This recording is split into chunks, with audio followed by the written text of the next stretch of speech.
So আজকে আমার নেলের exam ছিল পার্ট 2, যেটা পার্ট 1 তোমাদের সাথে শেয়ার করেছিলাম।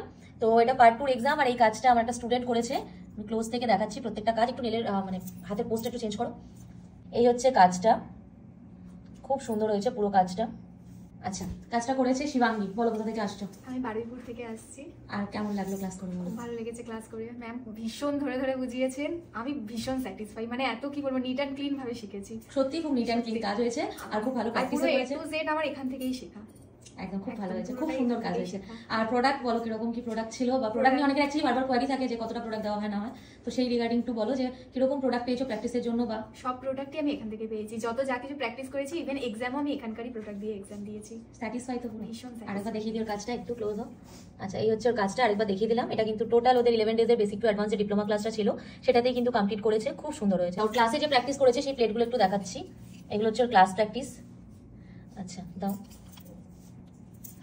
এক এক করে পাশাপাশি রাখো। আচ্ছা, এই দেখিয়ে দিচ্ছি ক্লোজ। এগুলো হচ্ছে 3D, প্রচুর 3D প্র্যাকটিস করেছে করে করে, তবে এই জায়গায় এসছে। আচ্ছা, এই প্লেটও প্রচুর প্র্যাকটিস করেছে।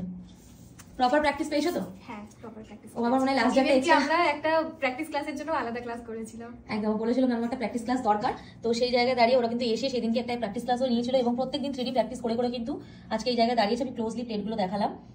প্রজেক্টটা দেখাও। ওদের বাড়িতে প্রজেক্ট দেওয়া ছিল, সেই প্রজেক্টটাও কিন্তু ওরা খুব সুন্দরভাবে কমপ্লিট করেছে। এই হচ্ছে ওদের প্রজেক্ট ফাইল, একটু তুলবে সেখানে তোলে একটু। আমি এরকম প্রজেক্ট ফাইল তোমাদের সাথে অলরেডি অনেক শেয়ার করেছি, যে স্টুডেন্টদের করা থাকে বা দেওয়া থাকে বাড়িতে, এগুলো কিন্তু কমপ্লিট করেছে। এখানে অ্যানাটমি, নেল শেপ, যেগুলো প্রপার ওদের মাথায় থাকবে যে কোনটা কোন নেলের শেপ বা নেলের অ্যানাটমিটা কিভাবে বুঝিয়েছিলাম ওদের ডে 1-এ। পেজ টার্ন করো।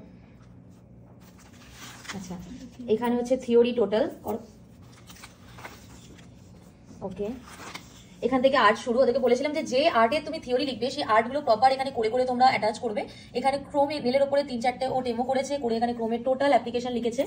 নেক্সট হচ্ছে জিওমেট্রিক আর্ট। জিওমেট্রিক আর্টের এখানে কয়েকটা ভ্যারিয়েশন করেছে। আমি বলেছিলাম যে যতগুলো গুগল থেকে তোমরা পাচ্ছ, বুঝতে পারছো বা এখানে দেখানো, প্রত্যেকটা ক্লাসে যেহেতু নতুন নতুন থাকে আর্ট, তো সেইগুলো অ্যাকর্ডিং তোমরা করে এখানে লাগাবে এবং তার থিওরি লিখবে। আচ্ছা, নেক্সট হচ্ছে অ্যানিমাল প্রিন্ট। 3 থেকে 4টে ও করেছে, আরো অনেক ধরনের হয়, তবে খুব সুন্দর হয়েছে কাজগুলো। তো এরকম ভাবে করলে, এখানে থিওরিটা লেখা হয়নি, এটা সোয়েটার আর্ট, তাই তো? এটা সোয়েটার আর্ট। তো এরকম ভাবে করলে সুবিধাটা এটা হয় যে পরবর্তীকালে যদি ও কাউকে কোনোদিন শেখায় বা কোনোদিন মনে হয় যে আমি ভুলে গেছি কোনো জিনিস, তো এইটা খুললেও কোনোদিন আর ভুলবে না, এটা ওর প্রপার মনে থাকবে। তো খুব ভালো, এটা মানে সারা জীবনে তোমাদের সম্পদ থাকলো, তুমি এটাকে দিয়েও কাউকে শেখাতেও পারবে। চলো।